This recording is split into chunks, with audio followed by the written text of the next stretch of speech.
It seems that nowadays, choosing your next car is pretty overwhelming. So many new brands and models have entered the UK market, and with the extra influx of EVs, it's hard to think which way to turn. Sometimes you just want an old reliable something that's proved and tested. And that's where this car comes in, the Renault 5 E-Tech Electric.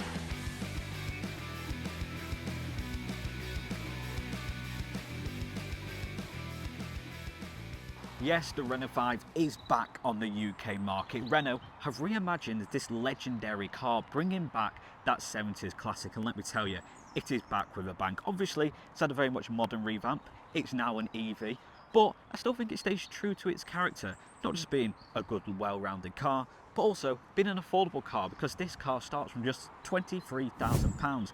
Now let's take a trip down memory lane and cast our minds back all the way to 1972, when the Renault 5 hit the UK roads and become an instant hit, paving the way for many cars to follow, including the Renault 5 Alpine, one of the first ever hot hatches. The Renault 5 continued to keep its head above water until it was effectively replaced by the Clio in 1990. However, the R5 has made its return, but is it a turn up for the books, or will we be wishing it was kept in the archives? So with this car having that rich history, I think it was vital that Renault really give some thought and effort into the look of this car. And the one thing I find interesting about the Renault 5 E-Tech Electric is you can tell it's a brand new car. However, on the flip side, you can look at this from afar and think, hang on, is that a Renault 5? So yes, it's a modern car, but it's clearly stuck to the roots. Renault haven't just taken the Renault 5 name and slapped it on a large SUV. They've really stuck to the roots, and especially in today's car market when we're influxed with larger SUVs, it's nice to know that they're still giving the hatchback a thought, and what a good looking hatchback it is. The design features, the LED headlights, they have so much thought. You know, you've got the little French flag, you have them little accents which are all unison within the car. And the one thing I definitely like, you have a 5 on the bonnet. Now that actually doubles up as a battery indicator. There are 5 segments on that number 5, and they light up according to how much range you got left, and just features like that really just make this car stand out and almost give credit to the previous legendary Renault 5. Coming to the side out, well, the story carries on. You have 18-inch alloy wheels across the range. Top specs have that number 5 branding across this car. Your contrasting gold strip, and overall, it's just a very bold car. Look at the side, it doesn't look like a compact hatchback. It borderlines a hot hatch, and that I like, especially, as I said, with them wheel arches which are accentuated outside of the car. Coming to the back, and I just think the design of this car is so well rounded off. It's almost 3 different segments that all work perfectly in unison, because you have these unique style rear lighting, you have them LED rear lights, you have that bold strip with the Renault 5 branding across the back. That gold strip, as mentioned at the side, runs all the way through. And just look at the back end of that car. As I said, it feels like a hot hatch, and I think it drives like one as well, which we'll get on later into the video. Now coming to the boot capacity, and you might look at this car and think, well, that's clearly got one of the smallest boot sizes on the car market.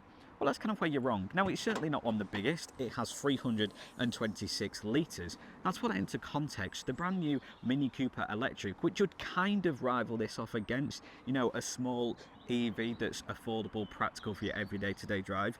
Now, the Mini Cooper Electric only has 210 litre boot capacity. So you get 126 litres more in the Renault 5, and for a lot cheaper as well. Seems like Renault have hit all the marks when it comes to design, practicality and affordability of the Renault 5. And that great design certainly carries on in the interior of this car, because I still feel that it's given a nod to the predecessor, despite obviously having all their modern luxuries that you expect. Likewise with the 10.3-inch infotainment screen, which sweeps right across the digital dash. Now, the digital dash actually implements your built-in Google Maps as well, and also displays, you know, all your driving information, your battery range, etc, etc. And I just think having that Google Maps in your digital dash just adds to that sense of luxury. So with this car only starting from £23,000, you kind of think, are Renault actually making any money from this? Because I think Renault have really been considerate when it comes to the price and specs of this car. Because the base spec has everything you need in terms of safety, drive convenience, has Apple CarPlay and Android Auto as standard, and you also get things like cruise control as standard. Now the base spec starts at just £23,000, and there are 3 specs to choose from, going all the way up to the £29,000 mark. Now you do actually get 2 battery size options, 120 and 150. Now the latter, the 150, can produce 0 to 60 in just 7.9 seconds, and also managed to travel 252 miles with that electric range. But if you're looking for an even more affordable car, then the base spec start at £23,000 with that 120 horsepower battery. You can still get an electric mile range for 193 miles. So if you don't do a lot of driving, if you can charge at home, then it just almost seems like a no-brainer, because you're getting a very good looking car for a very low price. There's not many cars on the market that has this amount of style and features and uniqueness. It really stands out. And why do you want to fit in? The 150 horsepower battery also allows for 100 kilowatt fast charging, means you can get 50 from 80% in just 30 minutes. So you'll be spending less time at service stations charging and more time enjoying the Renault 5, because I think it should be enjoyed. It's a really iconic car, and it's also really fun to drive.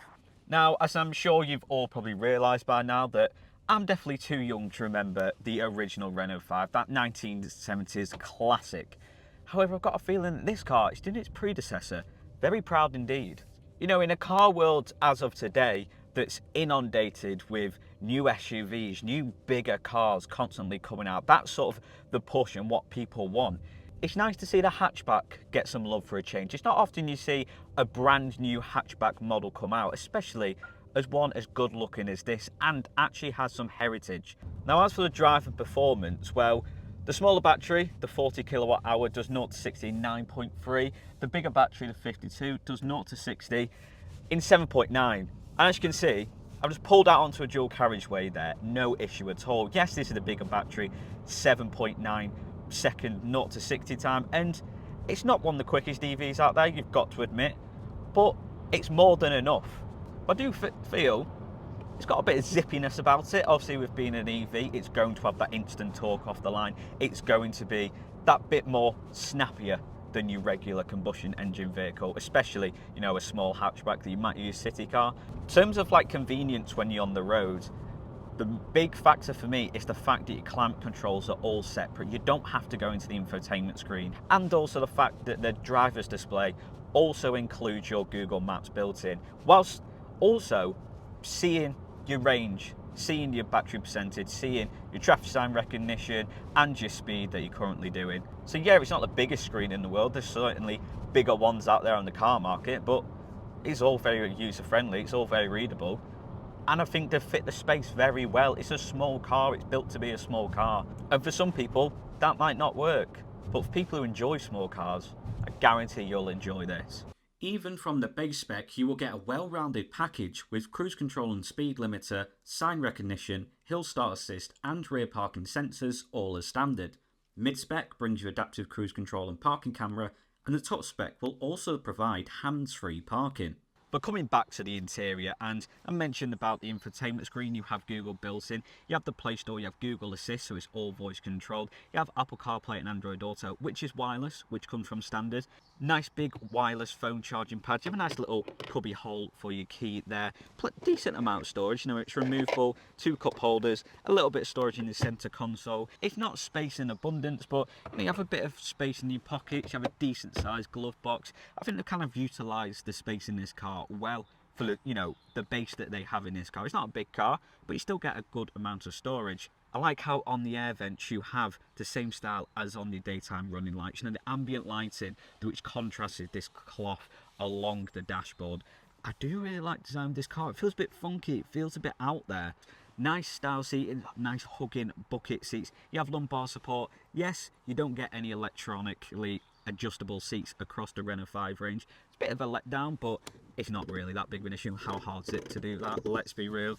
Steering wheel, decent amount of adjustment, bring it in and out, up and down, all very practical. You have multiple driving modes on the multi-sense, which can be changed on the steering wheel, and these are comfort, eco, sport and personal. When you do change between them driving modes, the colour on your digital dash, the colour of the logo, the colour of the ambient lighting all syncs up and changes. And again, them really make this car unique. And coming into the back, it's kind of what you expect from a small car. There's not that much legroom. There's not really any storage at all, to be honest. There's a tiny pocket here to put maybe some little shrapnel change, but you know, there's no cup holders. You have a little bit of pockets in the back of the seats. I mean, the seats are comfy, decent amount of headspace. You do get that rear privacy glass, so it, you know, sort of makes it a bit more comfier. But ultimately, how many times have you driven a small hatchback and it's been full of people? Normally, if you're getting this size car, it's probably just you and one other. You know, I can imagine this being a good little runabout car for a family. You have your large SUVs for long road trips, so you can have the kids in the back. But if you need a second car, if you're working from home or you're off work and you don't actually need to drive far, then this is perfect for you. If you can charge at home, it's really low cost in terms of actually getting the car, and it's low cost to run. But in that scenario, and you do have a young child, don't worry, there are ISOFIX points in the back, and there's still a decent amount of space. You'd still be comfortably have a baby seat or a child seat in the back of it, and they will be safe. As I said, the Renault 5 is mainly going to be a good runabout vehicle, good for doing nipping to the shops, getting to and from work in a tidily fashion. And sometimes that's all you need. You don't need fast and furious. You can't just want pleasant. You want comfort, and you want practicality. And I feel like the Renault 5 certainly does all that and more.